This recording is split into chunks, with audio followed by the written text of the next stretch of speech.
evangélicas. E a questão é o seguinte, pode passar o próximo. Olha essa frase aqui.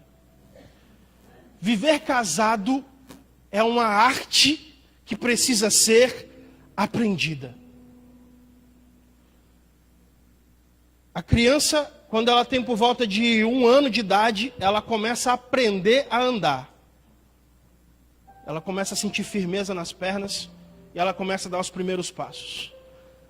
Por volta de 2 anos de idade, ela começa a falar as primeiras palavras. Por imitação, por ouvir os pais falando, ouvir as conversas, ela começa a repetir. Ela aprende a andar, depois aprende a falar. Passa alguns anos, ela vai ser alfabetizada, ela vai aprender a ler e escrever. Depois, ela faz lá os seus 6, 7, 8 anos, ela quer aprender a andar de bicicleta. Tudo isso é aprendizado, tudo isso a gente tem que aprender, a gente não nasce sabendo.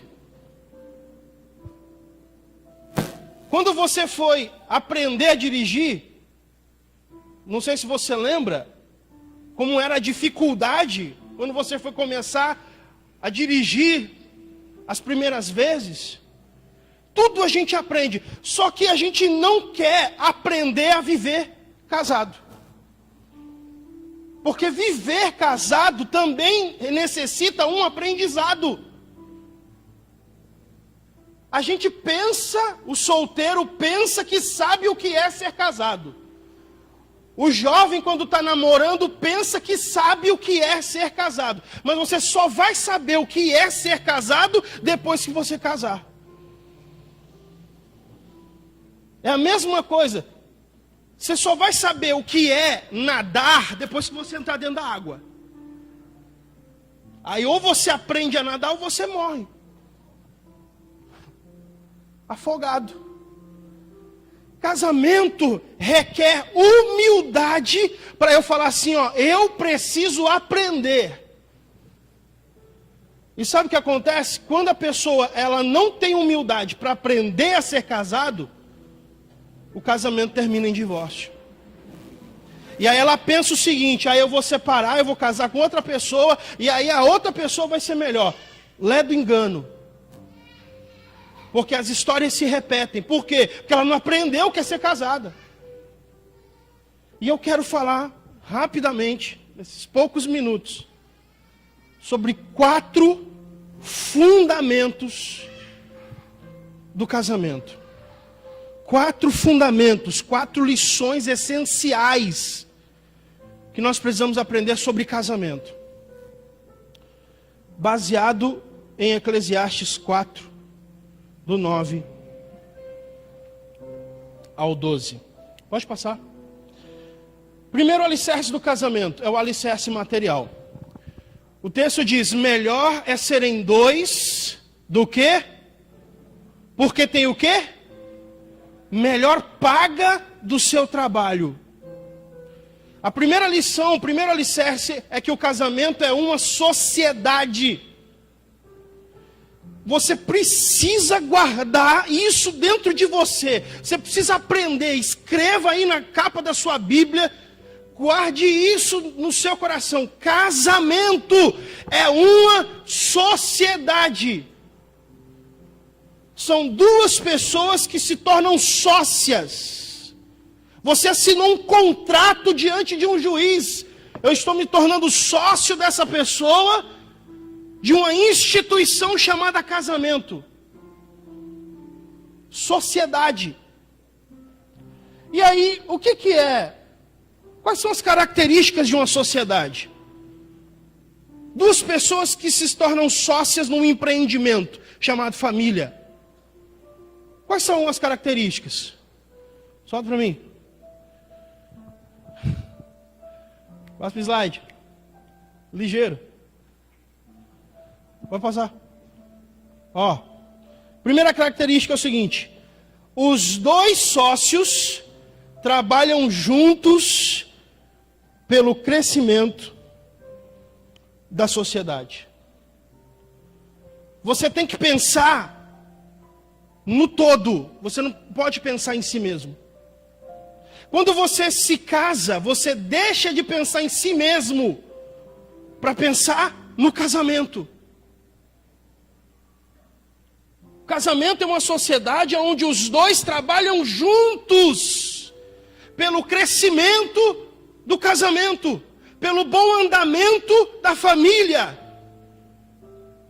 Olha o que Paulo fala em 1 Coríntios, capítulo 7, versículo 28 em diante, dizendo assim, olha, o solteiro cuida das coisas do Senhor, em como há de agradar ao Senhor, mas o que é casado cuida das coisas do mundo, em como agradar quem? Como agradar quem? A esposa. Da mesma sorte, ele fala, as solteiras cuidam das coisas do Senhor para serem santas no trato e no viver, mas a que é casada cuida das coisas do mundo para agradar o marido. Agora imagina, tenta imaginar um casamento, um casal, onde o homem vive para agradar a mulher e a mulher vive para agradar o marido. Está entendendo qual é o propósito do casamento? Só que a gente não quer aprender isso, porque a gente é egoísta. A gente só quer ser agradado. A gente só quer ser agradado.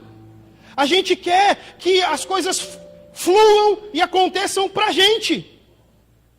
Só que o apóstolo Paulo fala que casamento é o contrário. O marido, ele vai se esforçar em como ele vai agradar a mulher.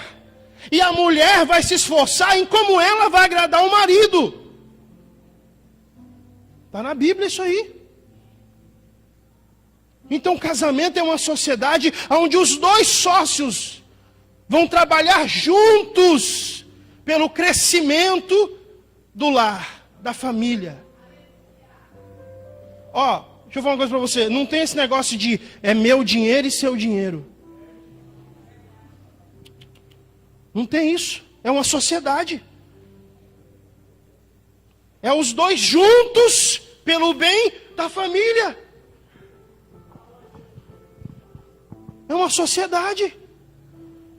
Aí talvez você fale assim, pastor, mas a Bíblia diz que o homem é o cabeça. Tá. É mais ou menos assim. É como se o homem fosse o sócio de 51% das ações da empresa. É que ele tem uma leve responsabilidade como líder da casa. Mas ele não pode tomar decisão sem falar com a mulher.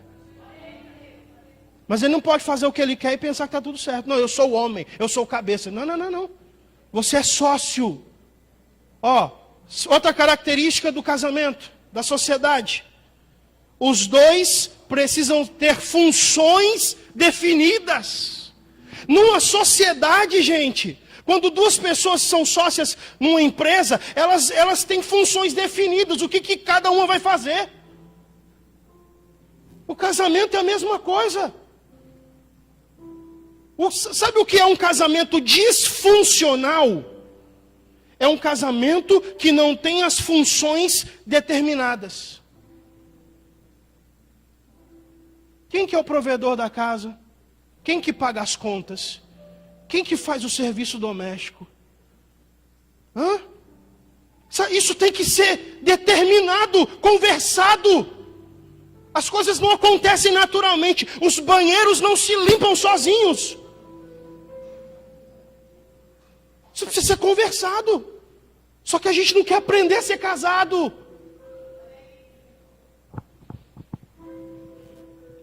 Antigamente, a gente está falando de uma época de um modelo patriarcal. O homem é aquele que trabalhava fora, é aquele que ia lá, ralava para colocar comida na mesa. A mulher ficava em casa, cuidava da casa, cuidando dos filhos. Hoje em dia, isso também existe, não tem problema nenhum. Mas hoje em dia, a gente vive outros padrões de casamento. Padrões onde as mulheres estão a carreira também profissional. A mulher trabalha fora. Aí sabe o que acontece? Quando as funções não são definidas, a gente encontra casamentos onde a mulher trabalha fora, cuida da casa, cuida dos filhos, tem que lavar roupa. E aí a gente tem casamentos onde tem mulheres esgotadas, cansadas, estressadas. E o marido chega do serviço, joga o sapato, pega o controle. Mulher, tem comida aí? As funções precisam ser definidas. É uma sociedade. Deixa eu falar uma coisa para você. Eu e a minha esposa, a gente trabalha. E trabalha muito. Trabalha muito. Não tenho vergonha nenhuma. Para mim não é pejorativo de forma nenhuma dizer que eu ajudo em casa, meu irmão. É louça, é roupa na máquina, roupa no varal, é comida na panela. Por quê? Porque ela trabalha para me ajudar. Você está entendendo? E eu vou dizer uma coisa, marido, você que tem uma esposa do lar, se Paulo vivesse nos dias de hoje, ele ia escrever o seguinte: vós maridos, valorizai a sua esposa dona de casa. Porque no trabalho você bate o cartão, acabou, você virou as costas para trás, esquece da empresa. E em casa o trabalho não acaba. Não acaba. Às vezes eu vou lá, lavo a louça, 5 da tarde, chega no dia seguinte, eu passo assim, eu falo, será que eu sonhei que eu lavei a louça? Eu não lavei. Será que foi um sonho? Então todos os copos aqui, todos os pratos. E tem marido que ainda fala, você faz tudo em casa sem fazer nada. Vai, meu irmão. Faz o serviço dela para você ver. As funções precisam ser definidas. Como é que é esse negócio aí? Quem que paga as contas? É o marido que paga as contas e a mulher fica com o dinheiro para ela para gastar no shopping? Como é que é esse negócio aí? É dividido as contas em casa?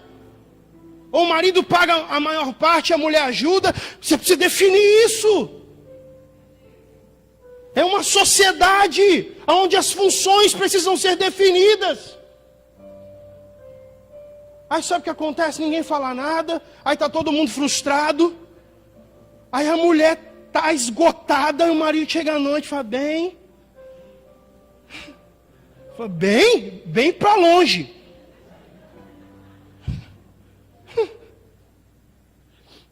Terceira característica de uma sociedade.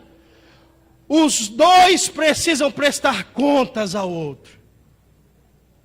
Sociedade, meu irmão, é prestação de conta. É prestação de conta. Acabou, você casou, acabou esse negócio de sair e não falar para onde vai. Ah, você vai na onde? Eu vou ali. Ali aonde? Eu vou ali. Não, ali não. Você tem que falar onde você vai, com quem você vai, que hora você vai voltar. Não, não é assim não. Você ainda tem que falar, posso ir? É prestação de conta. Tem casal que um não sabe quanto o outro ganha. Um não sabe quanto que o outro recebe. Aí depois do casamento está indo para a separação. Ah, pastor, ora por mim. Prestação de conta. Tem que ser tudo aqui, ó. Preto no branco. Preto no branco. Irmão, tem uns irmãos que já tá assim, ó. Eu tô vendo daqui. As esposas estão só assim, ó.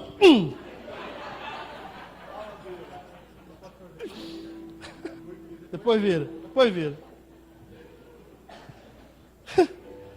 Ó, o apóstolo Paulo fala assim, ó, em 1 Coríntios 13. Primeiro ele fala uma poesia sobre amor. Ah, tá, o amor antes, né, ainda que eu falasse a língua dos homens, papai, ele fala. Aí no final ele fala assim, ó, quando eu era menino, eu falava como menino. Eu pensava como menino, agia como menino, mas depois que eu cresci, deixei as coisas de menino. Você casou, meu irmão, vira homem. Você casou, assume o compromisso que você fez. Para de ficar jogando videogame.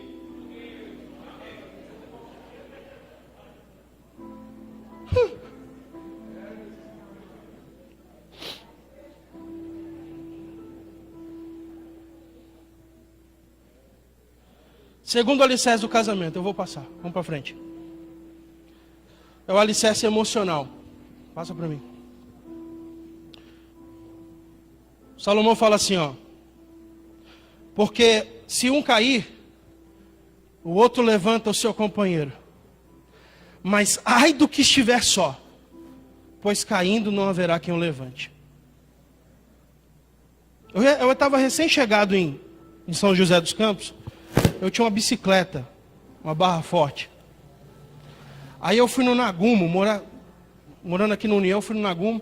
Era a época que a Anhanguera estava fazendo aquela obra da Via Marginal ali. E aí eu peguei, desci, ali a Avenida do Pinheirinho, no embalo, a bicicleta. Quando eu cheguei em frente à Anhanguera, meu irmão, aquela terra amarela, a bicicleta virou, fiquei parecendo o Visconde Sabugosa. Só que o que aconteceu? Quando eu caí, a vergonha foi tanta que eu já caí e levantei. Mesmo mancando. Aí eu fiquei olhando esse versículo e falei assim, peraí. Se cair, ninguém vai ter ninguém para levantar, eu não preciso de ninguém para levantar. É porque Salomão, ele não está falando da queda física. Ele está falando da emocional. Quando você está para baixo. Quando você está decepcionado, você está estressado. Casamento, um dos alicerces do casamento, é o alicerce emocional. A sua casa, o seu lar, sua família, precisa ser um abrigo. O marido está trabalhando e está estressado, o patrão falando na orelha e cobrando e aquela coisa. Ele sai do trabalho estressado, fala, meu Deus, vou para minha casa. Pensando, na minha casa eu vou ter sossego. Aí ele chega em casa, a mulher fala, não pisa aí não que eu acabei de passar o pano. Olha, eu vou falar para você, acabou o gás, esse teu filho não me obedece. É melhor você falar, eu estou perdendo minha paciência com o cara, eu sumo daqui. Aí ele fala assim, meu Deus, eu vou voltar para trabalhar.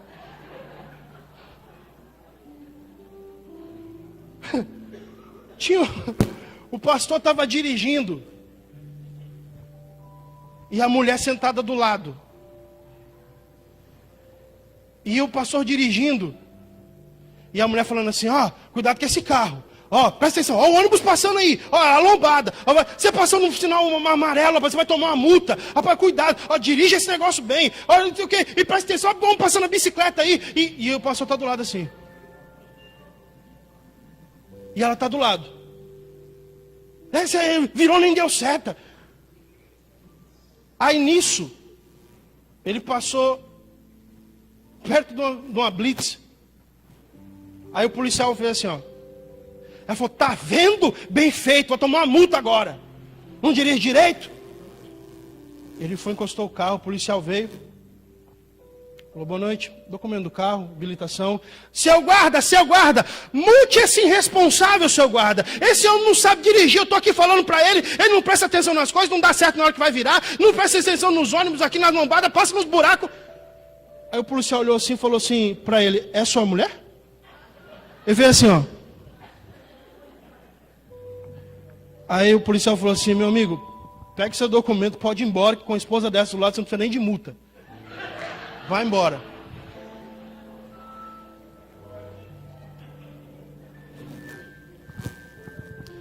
A sua casa precisa ser um lugar de paz. Meu irmão, está estressado no serviço? Na hora que você pisou o pé em casa, respira e fala assim, ó, fica tudo para trás. Agora eu vou passar um momento com a minha família. Sua casa precisa ser um lugar de amor, de cuidado. Quando um cair, o outro levanta. E você, meu irmão, quando vê que sua mulher está naqueles dias,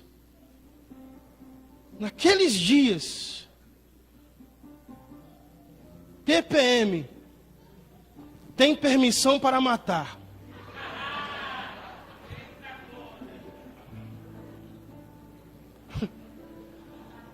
Os hormônios estão meio assim, ó. De manhã ele acorda, ela está chorando. O que foi? A porcina. Porcina, minha cachorrinha, quando eu tinha 8 anos de idade, que morreu, estou na lembrança dela. Porcina.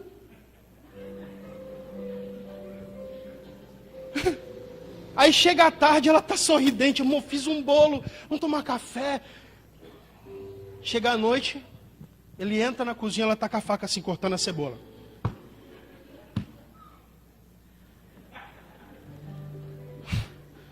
Bramando como um leão, buscando a quem possa tragar.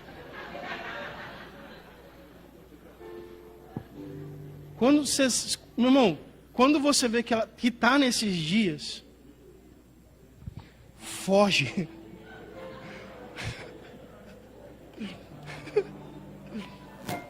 Foge.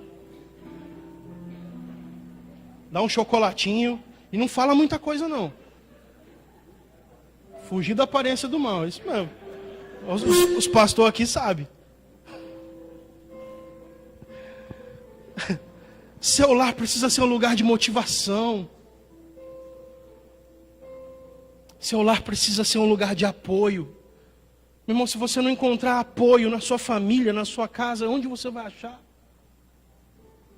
Apoio, refúgio. Sabe o que acontece? Tem muita gente que, com os outros da rua, é sorriso. Ah, querido, paz do Senhor. Tudo bem, amada. Mas dentro de casa, é só com rispidez, só com ignorância. Todo dia troca a ferradura. É coisa para todo lado, mas com os de fora. Ah, amado, glória a Deus.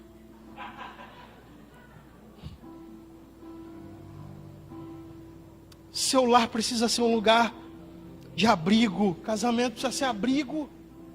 Sabe o que é abrigo? Lugar que a gente se protege. Sabe o que é abrigo? Lugar que a gente encontra descanso, refúgio da tempestade, alicerce emocional. Agora eu vou... Passou meu tempo, já estourou. Olha só. De tudo que eu estou falando aqui, o que eu vou falar aqui agora, eu queria que você gravasse, que você guardasse, redobre a sua atenção. Sabe qual é o grande problema das nossas decepções no casamento? São as nossas próprias expectativas. As nossas próprias expectativas. Vou dar um exemplo para você entender. A mulher vai no salão, arruma o cabelo, faz, sei lá, escova progressiva, depressiva, progressista, corta, pinta, faz. E ela já começa a criar uma expectativa. Eu vou chegar, ele vai levantar e falar assim: amor, como você está linda. Ela cria uma expectativa. Nossa, amor, olha, ficou muito bom. Ela cria uma expectativa. Aí ela chega, ele está assim no WhatsApp. Ela fala assim: amor, cheguei, tá bom. Amor, olha aqui, ó, vou fritar o bife, tá? Pra gente jantar. Tá bom, amor, frita aí. Amor, você notou alguma coisa diferente? Você trocou a camiseta? Comprou uma... Porque ela criou uma expectativa. Só que ela se decepcionou porque ele não correspondeu à expectativa que ela criou. Os dois estão andando no shopping, de mão dada. Ela olha assim, fala, nossa amor, que vestido bonito, né? Nossa, a qualquer hora a gente vai vir aqui comprar. Ele fala, não amor, vamos comprar agora, você gostou? Vamos levar. Não amor, nossa, a gente tem tanta conta para pagar. Não, vamos comprar não. Ah, então tá bom. Bora. Ela entra no carro. A tromba está batendo no para-brisa. Aí ele começa a pensar, meu Deus, o que eu fiz? O que eu fiz? Será que eu orei para alguém e não percebi? E ele já está, Senhor, me guarda, o teu sangue tem misericórdia em mim. Porque ela criou uma expectativa. Só que entenda, as pessoas não têm bola de cristal. As pessoas não sabem ler pensamento.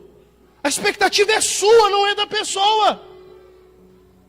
O marido lava o banheiro, passa lá o desinfetante, faz um negócio. Ele para, fala, meu Deus do céu. Aí ele pensa, não, ela vai chegar, ela vai pelo menos falar obrigado. Ela chega, você estendeu a roupa. Sei o quê?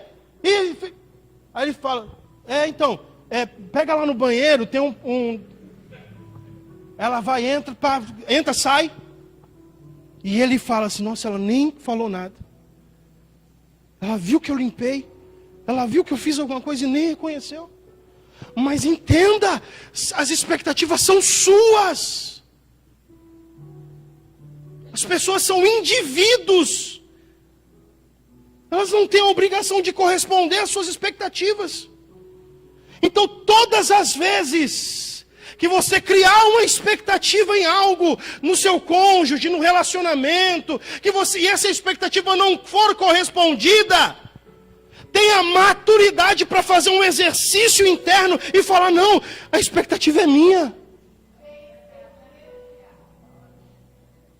E sabe o que vai acontecer? Você vai se tornar uma pessoa madura. Madura. O marido vai, manda mensagem de manhã para a mulher. Amor, eu te amo, tenha um bom dia. Não sei o que. Ela fala, o que está acontecendo? E ele vai o dia inteiro, tal. Manda uma mensagenzinha, um coraçãozinho, um emoticon com um beijinho, não sei o que. Chega à noite, ele está daquele jeito. Criou uma expectativa. Aí chega lá, uma cansada. Estou com dor de cabeça, os pés, o joelho. Aí ele se frustra porque ele criou uma expectativa. Mas a expectativa é dele. Se você conseguir sair desse culto hoje aqui, com isso no seu coração, para mim, já valeu. Para mim, se alguém te perguntasse, me fale alguma coisa da mensagem, você falar isso, o problema das minhas decepções no meu casamento são as minhas expectativas. Eu me sinto realizado. Mas vamos concluir. Terceiro alicerce do casamento, sexual. Aqui eu vou dar só um por cima. É culto público, né? Tem um monte de jovem aqui, mas só uma pincelada por cima. Olha o que ele fala, o Salomão. Também se dois dormirem juntos, os dois se aquentarão. Mas um só, como se aquentará? Você já dormiu sozinho? Numa noite de frio? Você usou cobertor? Por que ele está falando que se você dormir sozinho, você não vai se esquentar? Ele não está falando de frio.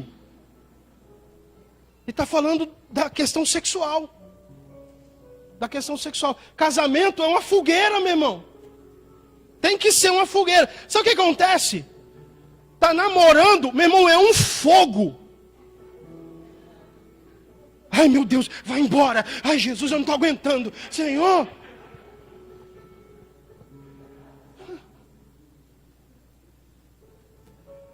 Depois que casa, vou falar igual o pastor Cláudio Duarte. Sexo, sexo, sexo. Eu acho que eu sei o que é isso.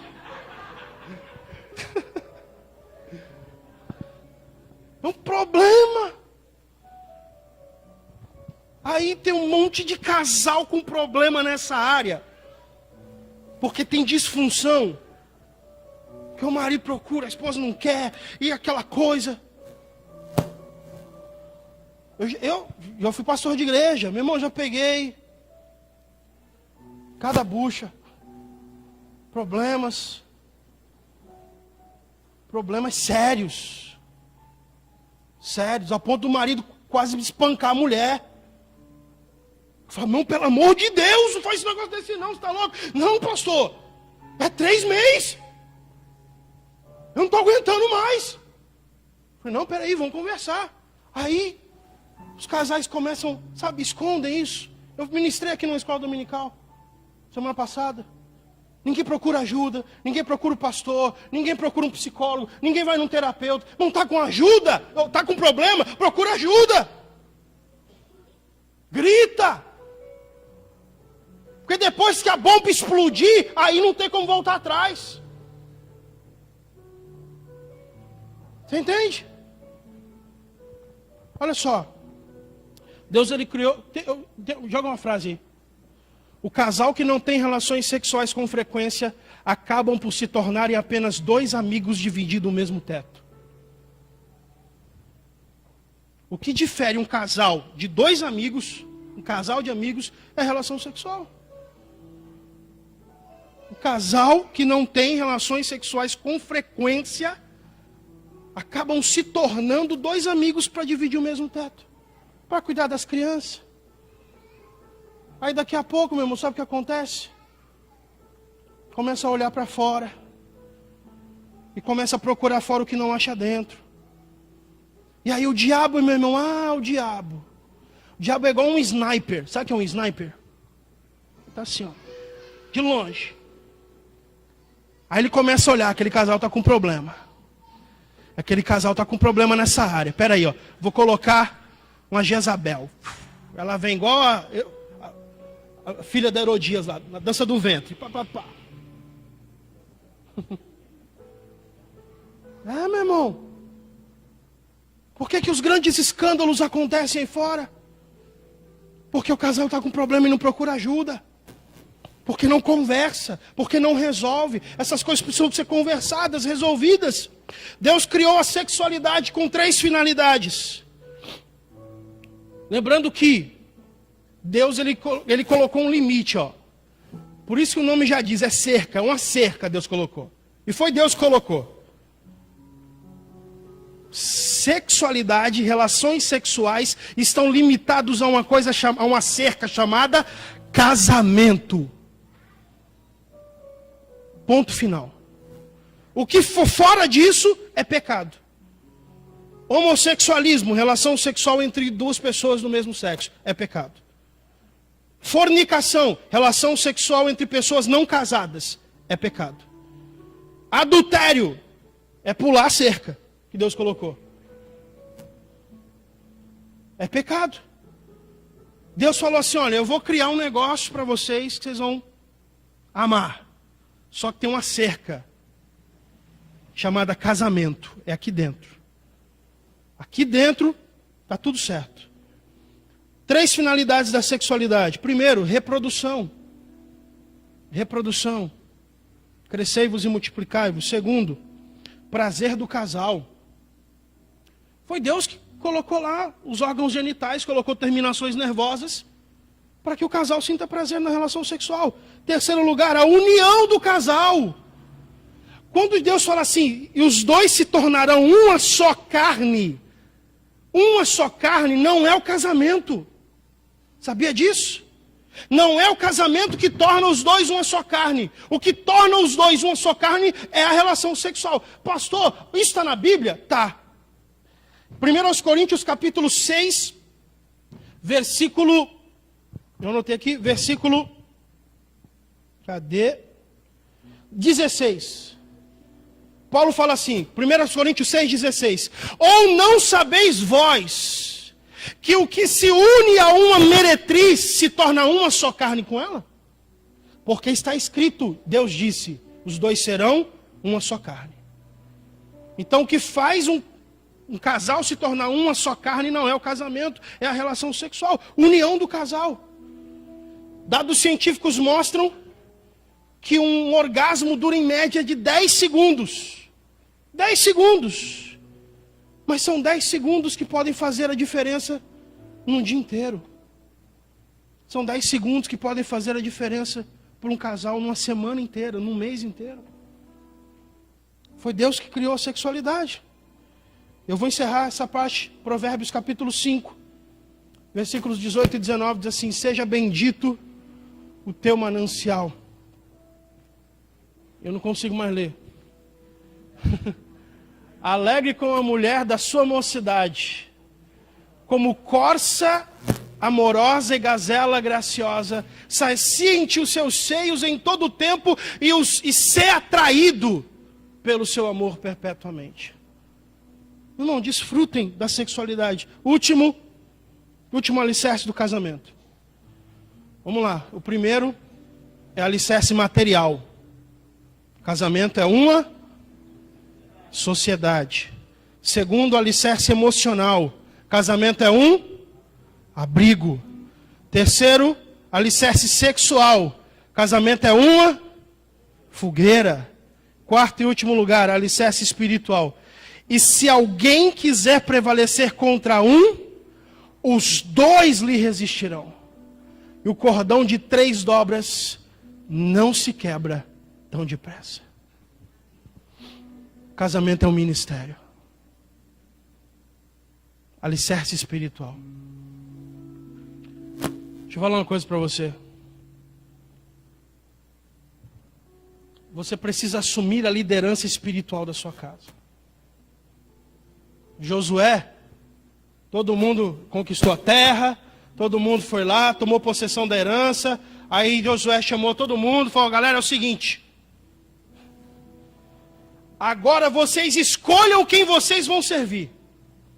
Se os deuses dos amorreus ou os deuses além do rio Eufrates. Porém, eu e a minha casa serviremos ao Senhor. Eu imagino os filhos de Josué um olhando para o outro e falando: ih, mano, ele já decidiu. Eu e a minha casa vamos servir ao Senhor. Assuma a liderança espiritual do seu lar. Ah, pastor, mas meu marido não é evangélico, meu marido não é crente, meu marido é novo convertido, meu marido tem alguns problemas. Então assuma você a liderança espiritual da sua casa. Ele não quer orar, ore você. Ela não quer orar, ore você. Você precisa assumir a liderança espiritual do seu casamento, da sua família. Buscar a Deus pela sua casa, buscar a Deus pelos seus filhos. Interceder a Deus pela sua casa, pelo seu casamento. Traga Deus para o centro da sua família, para o centro do seu relacionamento. Deus é o cordão central que dá sustentação e resistência para o seu casamento. Um cordão de 3 dobras. Você, seu cônjuge e Deus. Um cordão de 3 dobras não se arrebenta tão depressa. Eu vou encerrar minha mensagem dizendo o seguinte: nós já vamos orar. Eu vou passar a palavra para o pastor. Eu e minha esposa, nós temos um casal próximo a nós. Eu não vou citar o nome por uma questão para não expor, até porque a gente está ao vivo pelo Facebook. Mas nós temos um casal próximo a nós, amigos, que são da igreja, da Assembleia de Deus, diáconos na igreja, e de repente ela começa a conversar com um irmão da igreja, trocar mensagens. De repente começou a surgir uma atração. E resumindo a história, ela caiu em adultério com esse irmão. Os dois saíram algumas vezes. E aí o marido descobriu desconfiou, chamou ela, pressionou, ela confessou. Ele pegou o WhatsApp dela, viu as mensagens, viu as conversas. Foi na casa do irmão, bateram boca. A igreja inteira ficou sabendo. Um escândalo. E aí, passaram-se algumas semanas, os filhos desolados. Passaram-se algumas semanas, ele ligou para mim e falou: Paulo, a gente queria passar um final de semana aí com vocês em São José dos Campos. Eles não são aqui da cidade. A gente precisa se parecer, sair aqui. Eu falei: não, vem para cá. Eles vieram. Chegaram em casa, aquele clima estranho. E aí eu falei para ele assim: ó, vamos dar uma volta. Vamos conversar. Ele estava com o carro, a gente entrou, saímos aqui pelo Vale do Sol. De repente ele parou o carro. Ele falou: Paulo, eu preciso conversar com alguém, eu preciso desabafar. E aí ele começou a conversar comigo. Ele falou para mim assim: Paulo, essa situação que aconteceu, eu fiquei uns 2 dias desnorteado, pensei até em tirar minha vida. As pessoas sabendo, as pessoas apontando. Eu não sabia muito o que fazer. Fui procurar o meu pastor, e o pastor falou para mim, falou para mim assim: você é um rapaz novo, bonito. Você tem todo o direito de construir uma vida nova. A Bíblia te dá esse direito. Você para. E ora a Deus, Deus vai preparar uma outra pessoa para você. Alguns irmãos mais chegados dele conversaram com ele, falaram a mesma coisa. Pai, segue a sua vida. Aí ele falou para mim assim: Paulo, sabe o que é? Você deitar na mesma cama da sua mulher sabendo que um homem esteve com ela? Sabe o que é? Ele falou assim: é uma ferida. Eu olhava para ela, mas ao mesmo tempo, Deus falava para mim assim: você precisa amar ela como eu amei você. Como eu amei a igreja, como eu amei os pecadores. E ele falou assim para mim: Paulo, eu decidi lutar pelo meu casamento. Eu decidi lutar pela minha família, sabe por quê? Porque eu sabia que no momento em que eu saísse de casa, ela não ia aguentar o baque, ela não ia aguentar as pessoas apontando, ela não ia aguentar a vergonha, e ela ia para o mundo, ou ela tira a própria vida. E eu não posso perder a minha esposa para o diabo. Eu não posso perder a minha família para o diabo. Eu comecei a chorar junto com ele. E eu falei para ele assim: rapaz, você está me ensinando uma lição tão grande. Eu falei: poucos homens têm a coragem que você está tendo. Poucos homens têm a valentia e a coragem de fazer o que você está fazendo. Eu falei: eu vou orar por vocês, nós vamos orar por vocês, para que Deus restaure o casamento. E eles voltaram para a cidade deles, mudaram de igreja, e essa história terminou com mais um filho no casal. Mais um filho. Deus quer fazer do seu casamento algo indestrutível. A sua família vai ser indestrutível. Se coloque de pé. Eu vou pedir um favor. Tem um segundo vídeo. Põe na agulha. Você está com a sua família aqui? Junta todo mundo. Junta. Se você está com a sua família, junta com a sua família. Os pastores aqui, juntam com a sua família. Vamos orar. O diabo não tem poder sobre as famílias dessa igreja. O diabo não vai destruir as famílias dessa igreja. Junte com a sua família. Pode soltar, pode soltar. Já solta no embalo. Tá. Eu já chamo o senhor. Junta a sua família, junta aí, faz um círculo. Faz um círculo. Fica de frente, faça as cadeiras aí, faça os bancos. Faça os bancos, faz um círculo aí. Você e sua família. Junte um de frente pro outro aí, todo mundo assim, ó. Junte aí. Isso, assim, ó, desse jeito. Desse jeito aqui, ó. Faça as cadeiras aí, junta com a sua família. Alguém diminui as luzes para mim aqui. Diminui as luzes. Eu quero que você nessa hora interceda pela sua família. Ei, sacerdote! Sacerdote do lar, ore pela sua família, ore pela sua casa. Ore pela sua prole, ore pelos seus filhos. Casamento é um ministério. A sua primeira igreja é a sua família. A sua primeira igreja é a sua casa. Comece a interceder agora pela sua casa, pela sua família. Oh, o diabo não vai destruir as famílias dessa igreja. Oh, hoje o Senhor está colocando o Senhor está colocando fortaleza, união, amor, unidade. O Senhor está colocando maturidade. Ore pela sua casa agora. Ei, ore pela sua casa agora. Ei, mulher, ore pelos seus filhos agora. Ore pelo seu marido agora. Abre a sua boca. Interceda pela sua família. Oh, Espírito Santo.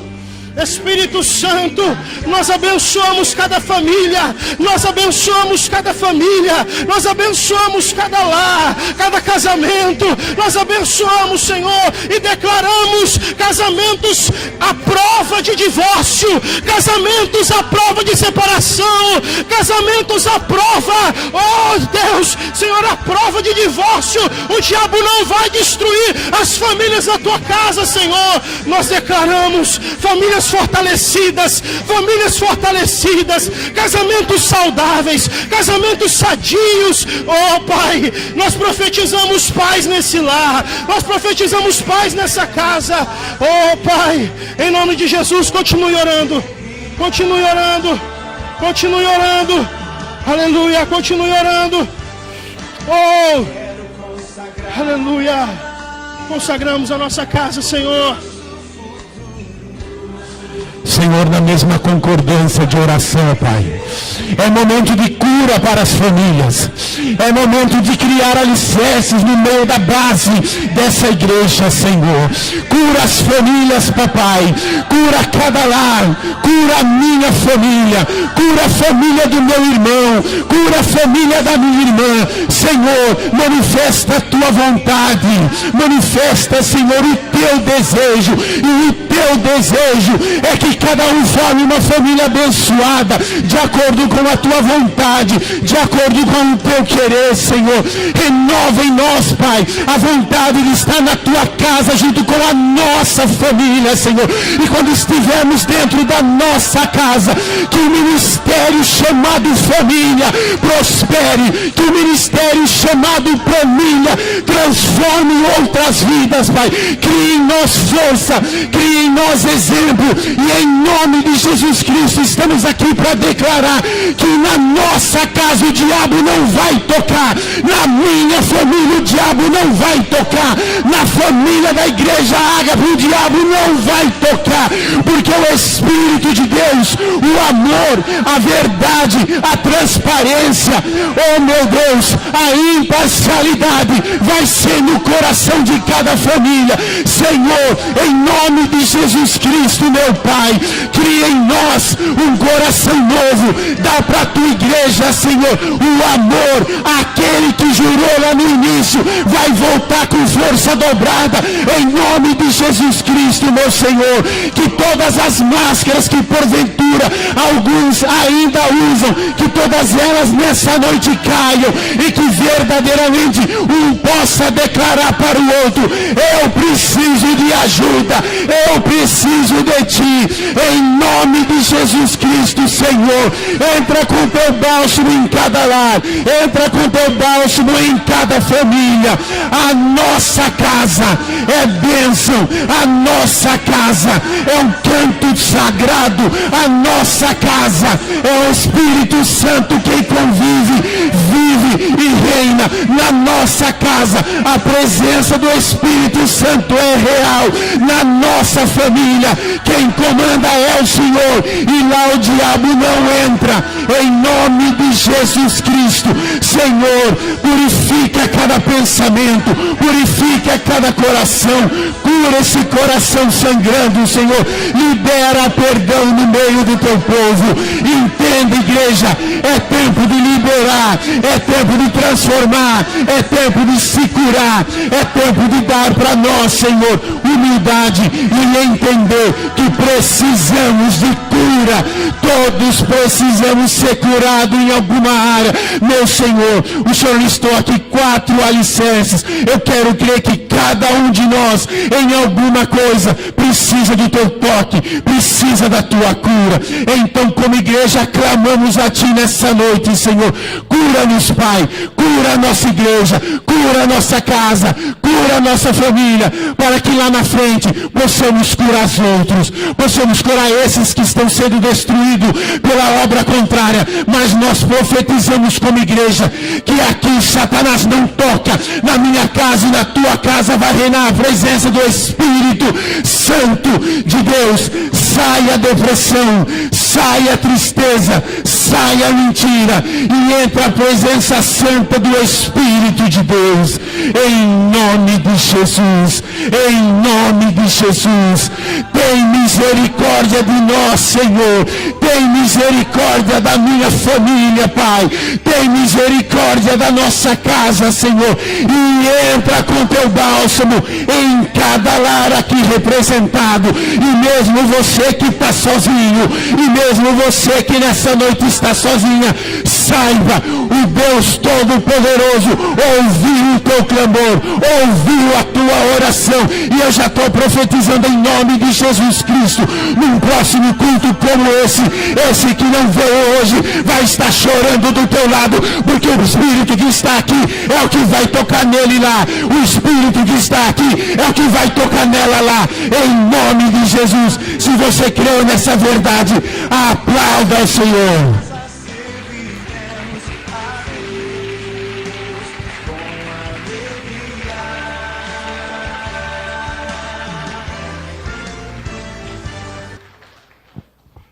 Glória a Deus, glória a Deus, glória a Deus. Louvado seja o nome de Jesus nosso Senhor.